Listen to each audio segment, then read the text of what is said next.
Hey, I'm Adam Whitlock from Whitlock Life. If you haven't already, be sure to hit subscribe and like this video. That's the red button down below and the thumbs up. I would appreciate that.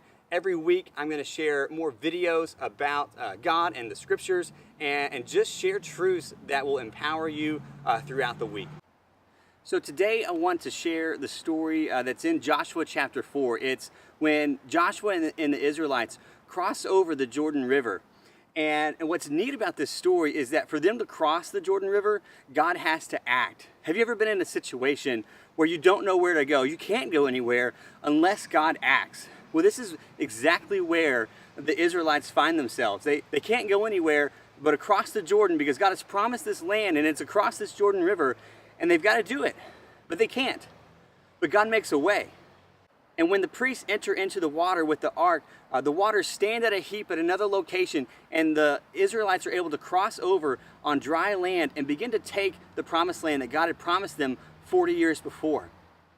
What's neat about this story is that instead of just crossing and just trying to remember what God had done in their lives, they're instructed to take 12 stones out of the bottom of the Jordan River as a symbol of these rocks wouldn't be here unless God had acted. It's a symbol of what God had done in their lives. And so they took these 12 stones, they stacked them up in a memorial, and then they can share the story of what God did for them that day with their children and their children's children and anyone that passes along the way.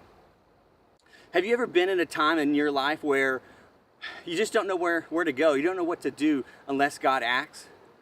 Well, God goes before us, just as he did with Joshua and the Israelites. He sent the priest in as a symbol of himself to cross the Jordan and make a path for them.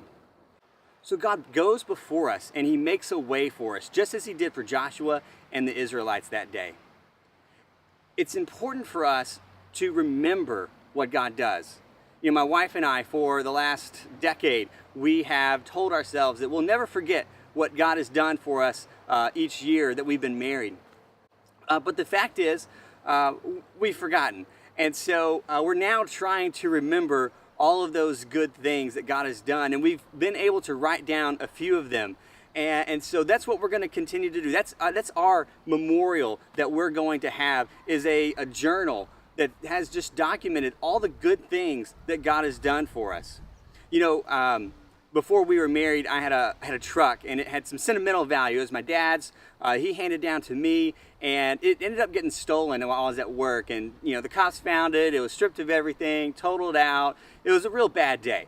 But God used that for good, because what I didn't know is that I didn't need the truck anymore. What I needed was a more fuel-efficient vehicle, because in a few months, I was going to end up being the student pastor at a church that was an hour away. God took something that was bad and he made it good. And that was a perfect example of God's faithfulness and the way that we can trust in God. You know, when it comes to finances, that seems to be a pretty hot topic among couples and really just among anybody. But what I've found is that when I feel like I'm at the end of my rope, God's always there at the right time, and he hands me a new rope, a new path, a new way to go, and the ends meet, and everything works out perfectly as he had planned it. We just need to trust God and put our faith in him. So I want to challenge you today to write down, or in some other form or fashion, share what God has done in your life with someone else. Just as the Israelites built their 12-stone memorial to share their story about what God did for them that day.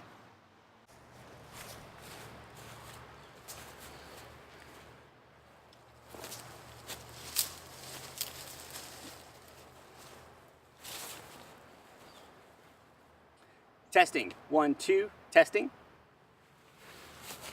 So we're going to look at the story of Joshua 4. So we're going to look at the story of Joshua in the chapter of